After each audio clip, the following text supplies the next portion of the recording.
In 1945, she refused to leave her students during the earthquake. The school collapsed, and no trace of her was ever found. But 4 years later, a letter appeared, written in her handwriting. West Texas, late morning. The first tremor is small, a shiver under the desks. Ms. Eleanor Wright does not move. Under, heads down, she says. 14 kids fold, knees to floor. A second jolt hits. Windows pop, chalk drifts. Eleanor stays in the aisle, palms on 2 desks to steady them. Count, out loud. 1, 2, 3. A beam groans. She slides the front row toward the door. Crawl, stay low. They scrape through grit. Another crack. She shoulders a falling plank and keeps moving. At the threshold, the last boy turns. Miss? She nods. Go. They spill into the yard. The building sags, then drops. They count again. 14. Alive. Someone whispers, "Where's Ms. Wright?" Faces swing to the doorway. No one saw her come out. In the weeks after, men dig. They find books, a bell, a broken ruler. They never find her. 1949. The new school sits on the same West Texas street, smaller, brighter, built with worry in its walls. On a gray Monday, the postman drops an envelope at the office, neat blue ink, to Class 4B, care of Principal S. McKay. The secretary, Doris Lane, pauses. There is no Class 4B anymore. She carries it in. Samuel McKay studies the handwriting, the loop on the Y, the short cross on the T. It is Eleanor Wright's hand, exact. He calls 4 of the old students, now taller, quieter. The room goes still. McKay slides a ruler under the flap and opens it. 1 page. No date, no greeting, just lines. You did well. You listened. I am proud. Then a list of first names, all 14, in the order they crawled out. At the bottom, there is one more thing. Bring the red tin from my desk. Open it by the north gate at dusk.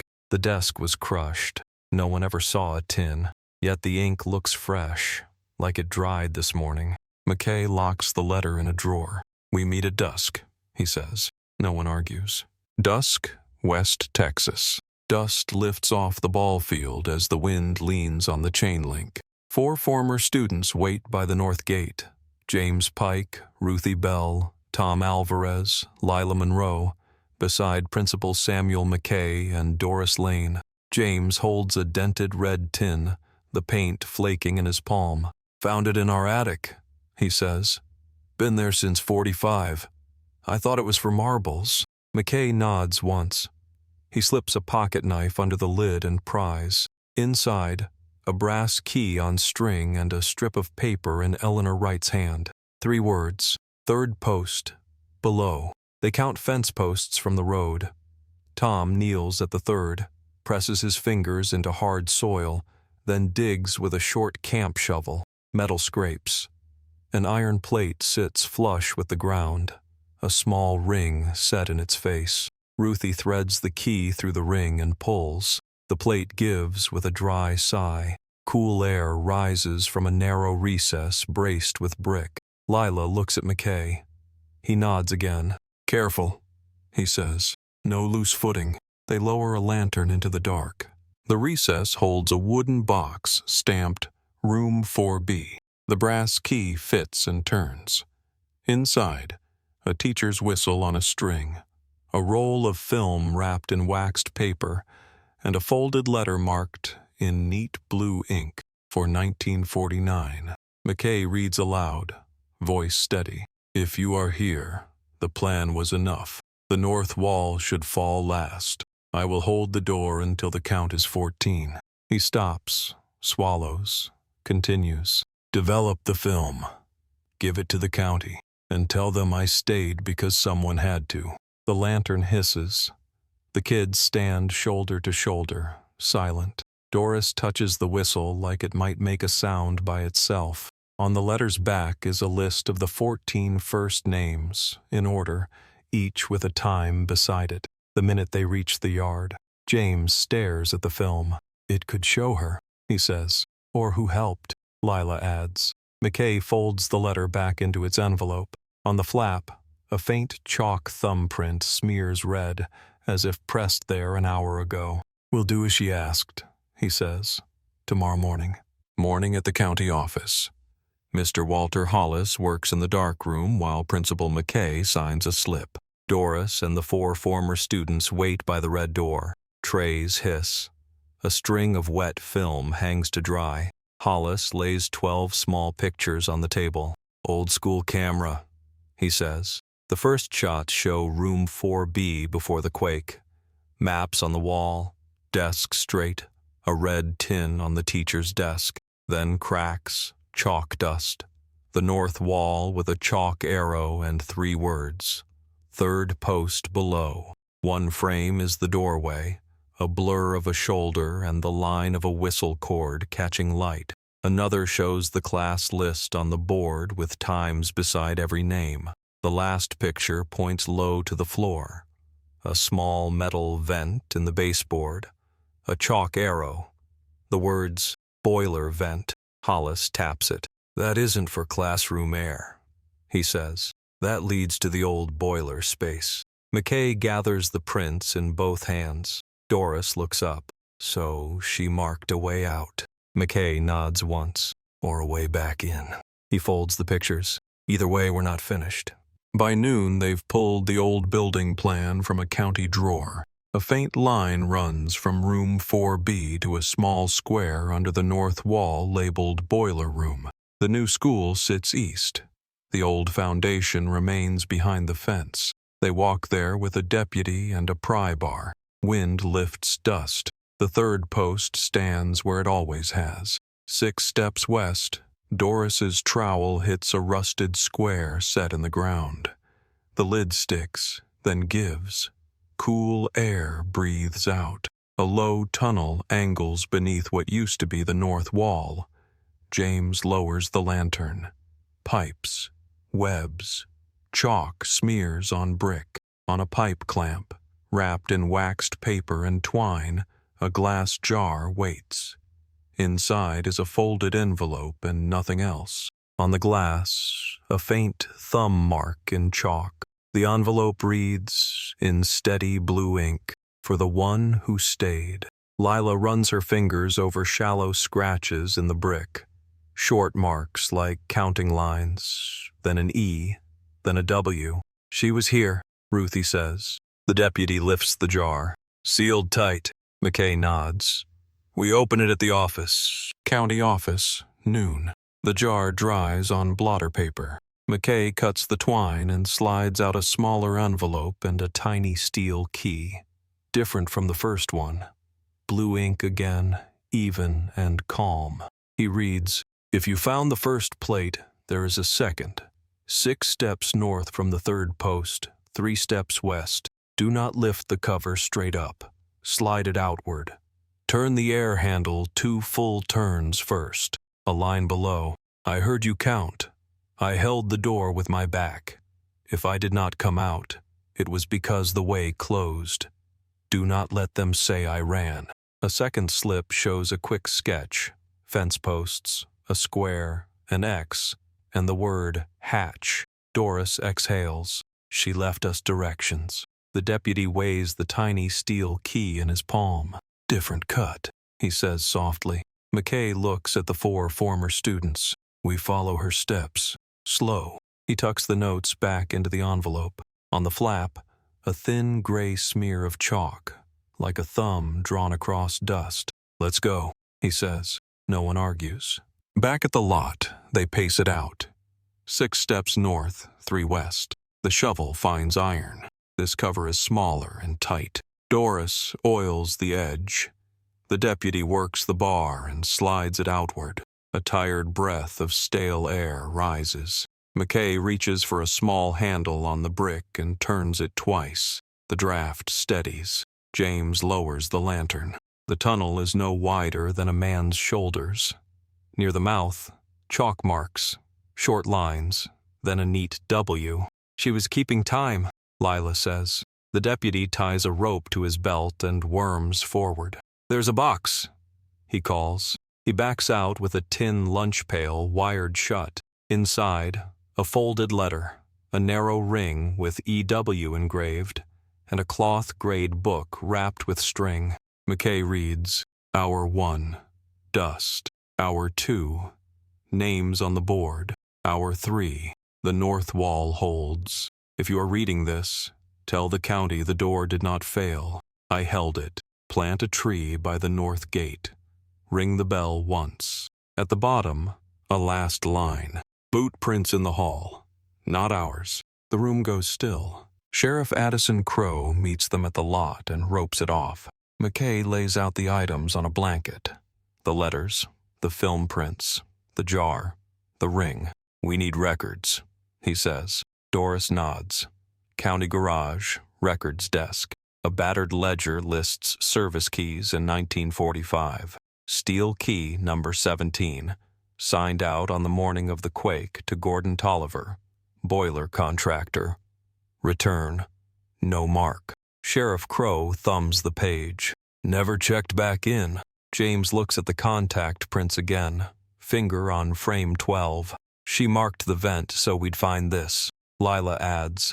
"And someone else used the service hall." Back at the lot, Crow lowers himself into the crawl. The dust floor still holds hard ridges where draft never touched. Heel ovals with half-moon scars, a big size, turned toward the classroom door, then back again. "Not a child," Crow says.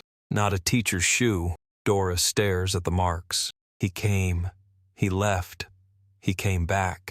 McKay folds the ledger copy. "He had the steel key. He knew the vents." Ruthie whispers, "Did he shut it?"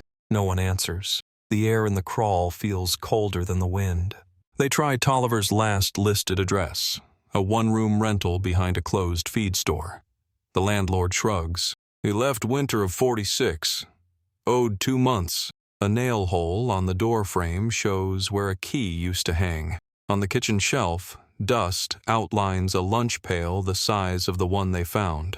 Nothing else." Back at the school lot, McKay turns to the letter again. 2 full turns first. He kneels at the vent valve and turns it the wrong way. The draft dies. The lantern guttering out makes everyone flinch. He turns it back. Air steadies. "If someone did this in 45, Dora says softly, "she would have lost her air." Lila holds the teacher's ring in her palm. "She planned for us, not for him." As dusk comes down, they follow Eleanor's last request anyway. They plant a young mesquite by the north gate. Sheriff Crow hangs the old bell from a temporary frame. McKay pulls the rope once. The note rolls across the empty lot, clean and low. When it fades, James points. Chalk dust on the 3rd post, a fresh smear like a thumbprint. "Did any of you?" He starts. No one did. The wind is steady. The mark does not blow away. Dusk holds.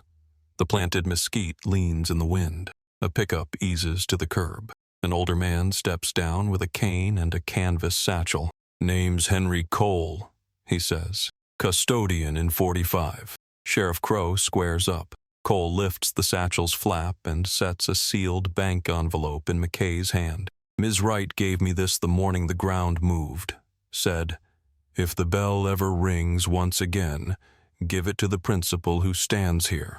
I waited. You rang." The envelope bears a faint blue stamp. "Fort Garrison Savings and Trust." Inside, a small brass key on a chain and a claim card. Box 218, Renter, E. Wright, issued June 11th, 1945. A single line in Eleanor's hand is folded around the key. "If I am late, keep the count going." Cole wipes his palm. "I kept it locked in my feed trunk. Every year I checked the bell frame. Never heard it till tonight." McKay looks to Crow. Crow nods once. "We open it in the morning," he says. "Bank hour, all of us." "Morning vault room." The manager turns 2 dials and draws box 218. McKay uses the small brass key. Inside, a cloth-wrapped bundle, and 3 papers. Paper 1, a carbon copy to the county dated June 9, 1945. Subject: Boiler service access left unsecured, with Eleanor's signature. Paper 2, a ledger slip listing steel key number 17 checked out to Gordon Tolliver for door louver adjustment, with Eleanor's note: key not returned at close. Paper 3, a thin sheet of tracing paper with a graphite rubbing of a boot sole, half-moon scars across the heel. The cloth bundle holds a pocket notebook. McKay reads: drill, north wall last, vent 2 turns. If the door jams, I will set my back and hold count. On the last page, if this box is opened, test the vent handle for fresh paint. If fresh, someone moved it after I did. Sheriff Crow closes the lid, thinking, the lever's still in the crawl. Back at the lot, he lowers the lantern. The valve shows faint red on one edge, bright under dust, like a mark never baked by time. Crow looks up. Fresh or protected? Lila whispers. She knew what to leave us. No one speaks. The wind runs along the fence and then stops. Back at the lot, Sheriff Crow studies the valve again. He runs a penknife along the bright edge and lifts a thin curl of red. Behind the handle, a scrap of paper, glued under paint, peels free. Doris smooths it on her palm. Newsprint. The masthead reads, Fort Garrison Gazette. The date clear, April 3rd, 1948. Not 45, Crow says. Someone repainted this later. At County Works, clerk Minnie Frazier pulls a dog-eared folder. A purchase slip, red enamel, 1 pint, job tag, school lot, North Gate, time, after hours, signed C. Dorsey. Another line, access via service plate, steel key provided by contractor. McKay exhales. Who authorized it? Minnie shrugs. No requisition, just cash in the drawer. Henry Cole rubs his knuckles. Cal Dorsey's still around, he says. Keeps a bay at the Sinclair on Park. Crow palms the news scrap. Why paint a valve in a sealed crawl? No one answers. On the way out, James glances back at the folder. A corner of another invoice shows a name scribbled in pencil, almost lost under a coffee ring. Toll. The rest is torn away. Sinclair Station, Park Street. Cal Dorsey squints through the smoke from his bay. Yeah, he says. I painted a little handle red for a man that spring. He wipes his hands on a rag. Said it was county work. He had a key that fit a square metal cover by the old north fence. Sheriff Crow sets the news scrap on the counter. This look right? Dorsey nods once. He wanted it fresh, so people would trust it. His words. Tall, hat low, walked with a slight drag, smelled like pipe smoke. Doris asks, name? Dorsey shakes his head. Didn't give one, but his tool wrap had white letters on the flap. G. T. Maybe. He stares past them, remembering. He turned the handle himself. Told me, leave the cover open a finger for air. Paid cash. When I drove past next morning, the cover was shut tight. Crow's jaw hardens. You see him again? Dorsey nods slowly. 2 nights later. Same spot. When my lights hit the fence, he stepped back into the dark. McKay folds the scrap. Then someone finished the job he started. County licensing after lunch. Index cards in a metal drawer. Doris reads, Tolliver, Gordon E., boiler contractor, temp permit, 1945. Address, West Spur Motor Court, Unit 6. Emergency contact, May Dunn, sister, Route 17 laundry. Sheriff Crow tucks the card in his hatband. The laundry hisses and clacks. A woman in an apron looks up. May Dunn, she says. Crow sets a paper tracing of a shoe sole on the counter. She nods once. Gordon's. He wore heels cut like that after a mill fall. Limp on the right. McKay asks, when did you last see him? Fall of 46. He talked about heading to the oil patch. Never wrote. She studies the small photo prints from the film. Her finger stops on the frame with the whistle cord. That was hers, she says softly. He said the teacher was strict but kind. May opens a tin box and slides out a yellow claim ticket. A man came spring of 48. Tall, hat low, smelled like pipe smoke. Wanted Gordon's tools. Showed a county slip. I didn't hand over a thing. After he left, I found this on the floor. The ticket reads, Midland Bus Lines, Locker 36. Crow pockets it. Thank you, ma'am. We'll bring back what's yours. Midland Bus Station, back office. The manager unlocks a row of metal doors. Locker 36 sticks, then opens. Inside, a canvas tool roll stitched GT, a metal tag stamped 17, a half-used can of red paint with a Sinclair receipt stapled to the lid, and a folded note in a tight hand. If this is opened, send the key to the school office. I took a county job I should not. He told me it was a drill. I showed the vent. I turned it once. She yelled to keep counting.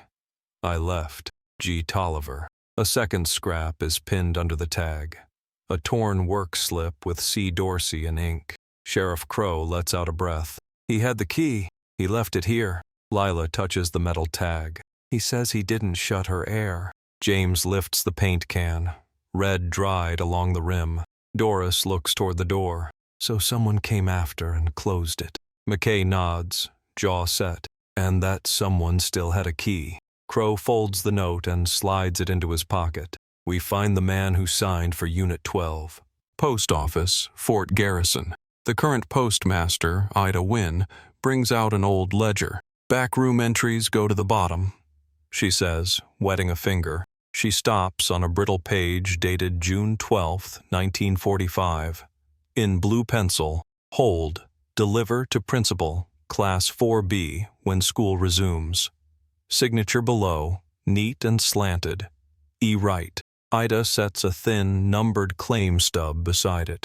My predecessor, Ben Lark, kept a deferred delivery shelf for wartime items and storm notices. If a sender wrote clear terms and prepaid, he honored it.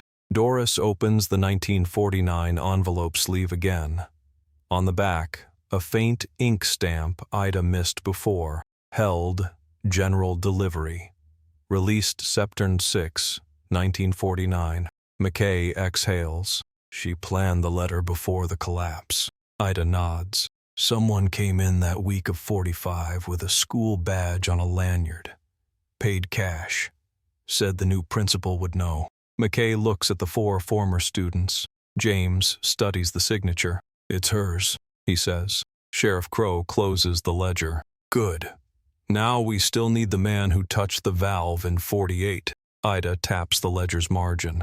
Ben Lark kept names for big parcels, not for holds. Sorry.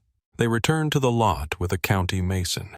Under the second plate, the mason chips at a thin brick panel. Dust blooms, then clears. Behind it, a pocket of space no larger than a trunk.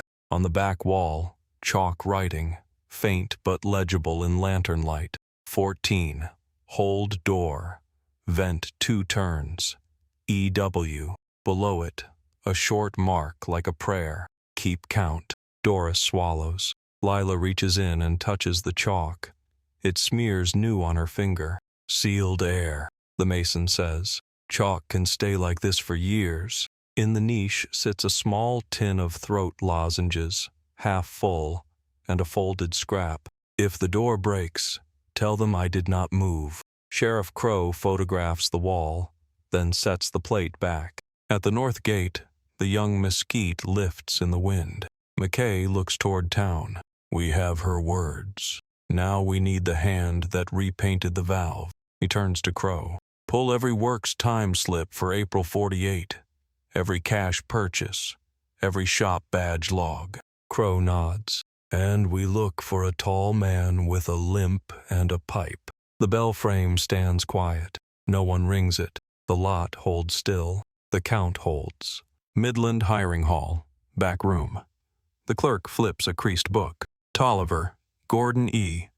Day cards in 46-47. Last wage chit, March 31st, 1948. A note in the margin. Heel insert. Right. Next stop, Midland Bus Station. The manager checks a tin box of slips. Locker 36 shows a cash renewal April 2nd, 1948. Initials tight and plain. GT. He sets a second card down. Pick up on April 4th. Same initials.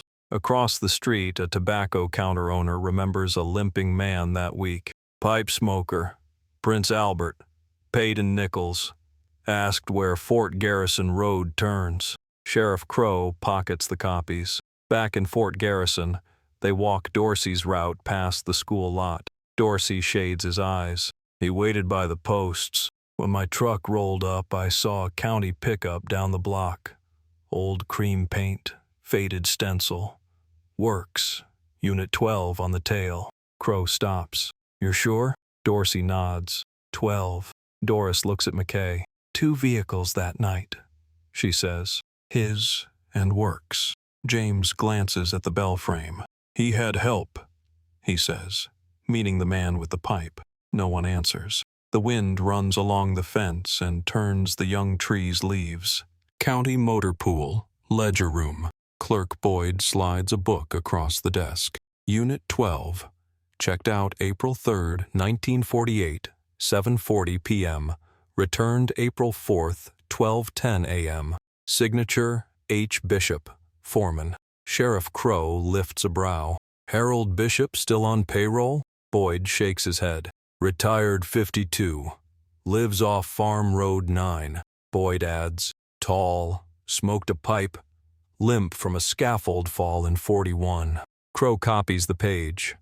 Back at the Sinclair, Dorsey studies the name. That's him, he says slowly. Hat low.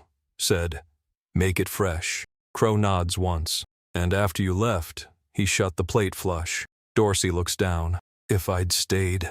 McKay cuts in. Gentle. You left it proud like he told you. The pattern settles.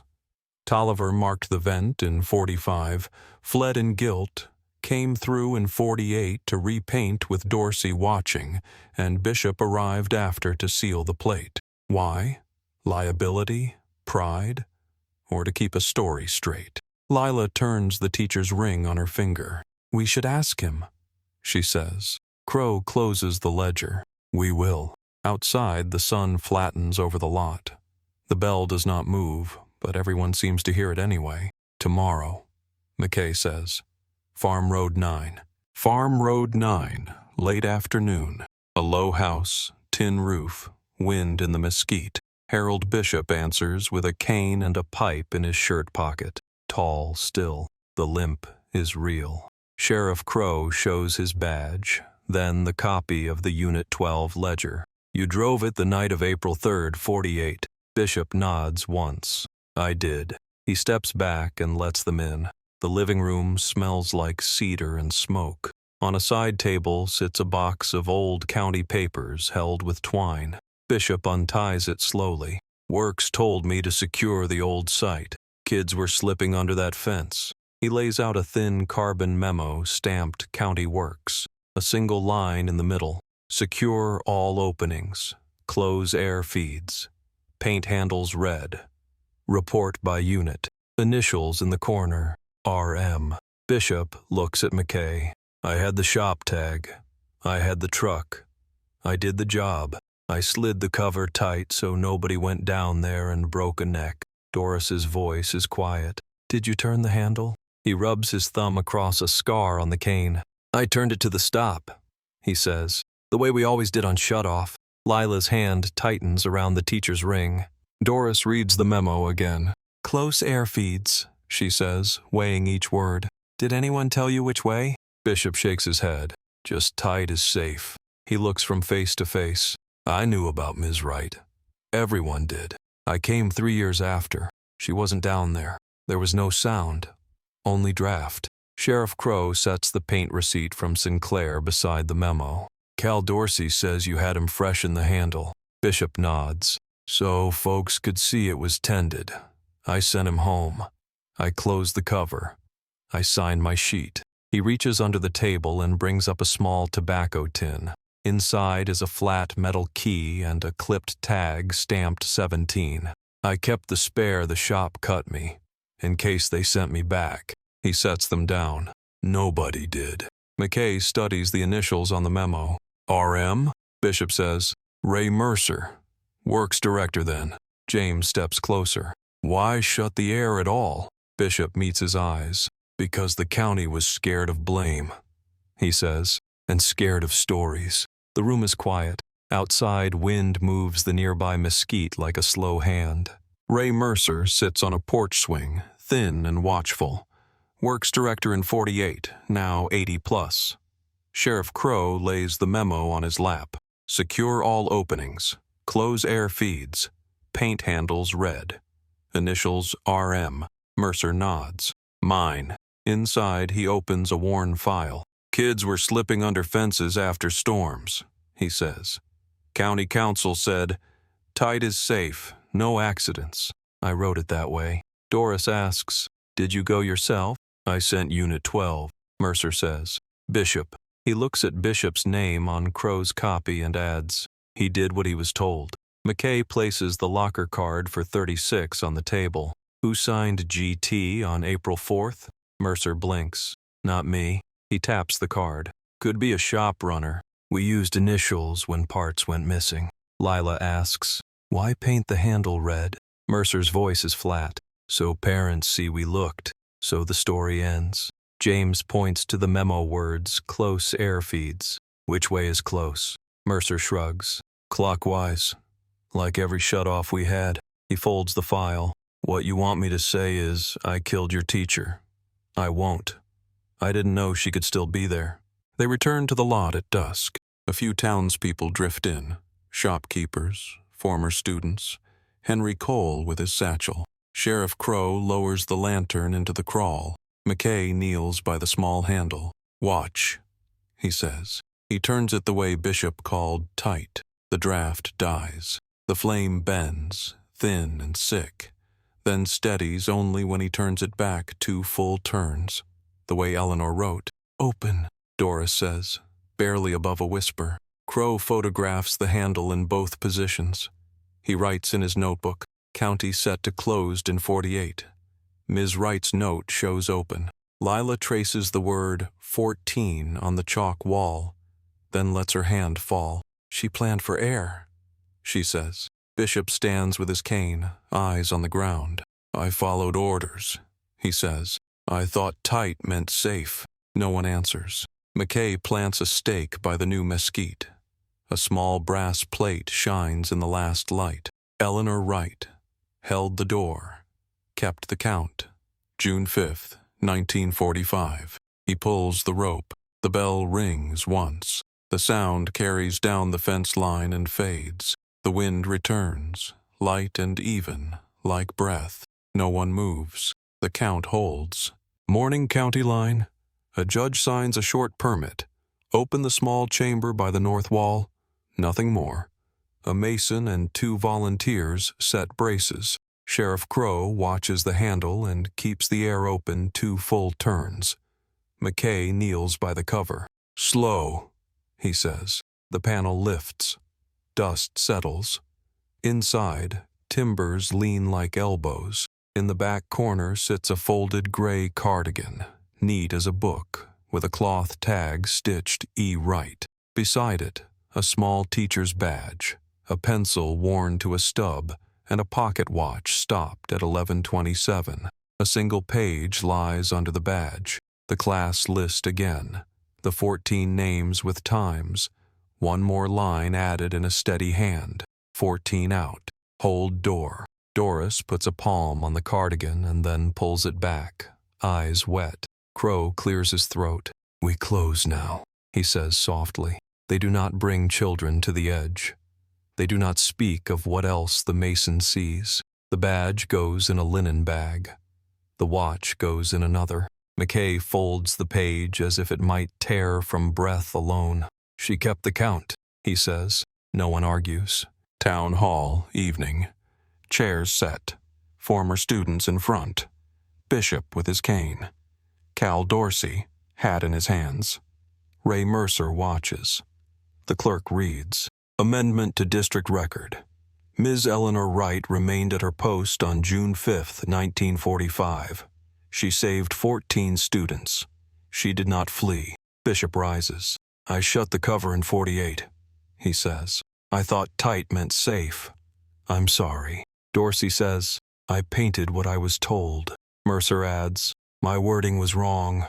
We fix it now." The board votes to name the north gate Wright Gate and the bell Eleanor's Bell. Outside, they plant 15 trees, 14 in a line, one at the gate. In the office, a glass case holds the badge, the watch, the ring, and the steel tag 17. James brings the dented red tin and sets it below the frame. McKay pulls the rope. One clear note crosses the yard and fades. A door in the new hall clicks and settles. Someone says it's the draft. Maybe it is. Ruthie touches the brass plate by the gate. "Thank you, miss," she whispers. The wind steadies. The count holds. Next morning at Route 17 Laundry, Sheriff Crow sets the canvas tool roll and the flat metal key on May Dunn's counter. "Yours," he says. May nods, jaw tight. She brings out a letter tied with string. "Gordon mailed this in 48, she says. McKay reads, "I showed the vent. I turned it once like he said. She told the kids to keep counting. I left. I waited an hour by the posts. I went back, but the cover was shut. If the county asks, I'll tell it straight. Postscript, if I don't come home, keep the tools for the school." May's eyes shine. "He was a fool," she says softly, "but not cruel." Crow folds the letter and returns it. Lila says, "We don't hate him. We just needed the steps." May slides the tool roll toward her, then pushes the key back. "That belongs at the school," she says. "People should see what opened and what closed." McKay nods. "We'll place it in the case, beside her ring." May manages a small smile. "Ring the bell once for me," she says. Crow tips his hat. "We will." A week later, the gym fills. On a table, the badge, the watch, the ring, the steel tag 17. Behind them, a photo from the film, the chalk arrow and the words "third post" below. Principal McKay steps to the mic. "We will teach this," he says. "Air first. 2 turns open. We will count out loud." He turns to the students. "Count with me." Voices rise. 1, 2, 3, 14. "Good," he says. Sheriff Crow speaks last. "If you work for the county," he says, "write orders clear. Say which way is safe. Show the flame." He looks at Bishop and at Dorsey. Both nod. The board unveils a small plaque for the north gate, Wright Gate. Afterward, people file past the case. James sets the dented red tin beneath the frame. Ruthie threads a fresh bell rope and ties it off. By the stage, teachers sign up on a clipboard for training.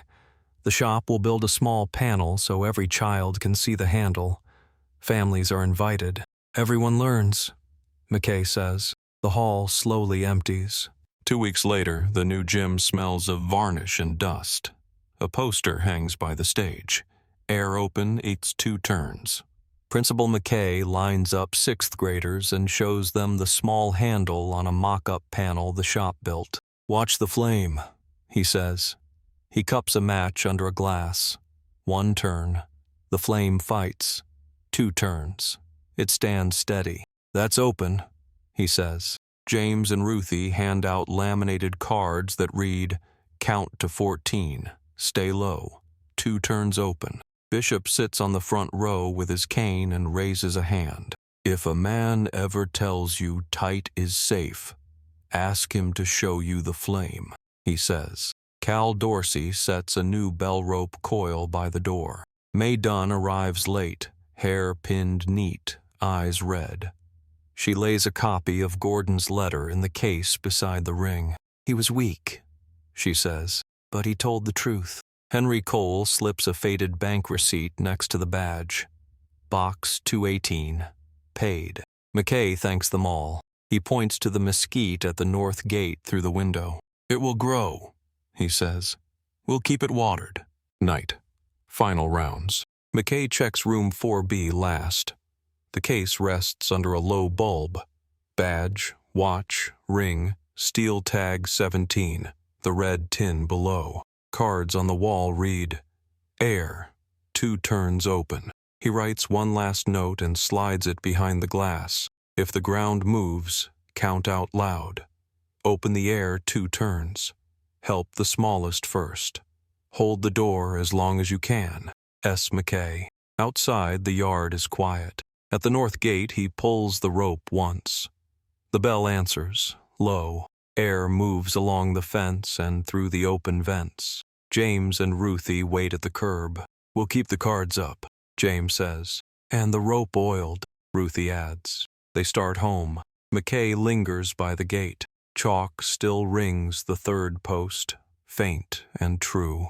He does not brush it away. He lets the wind decide. It does not move. He looks toward the dark lot and nods once. 14 out, he says softly. Count kept. Then he locks the gate. The town rests. In the office, he leaves Monday's list on the desk and a match jar for the flame test. He turns out lights.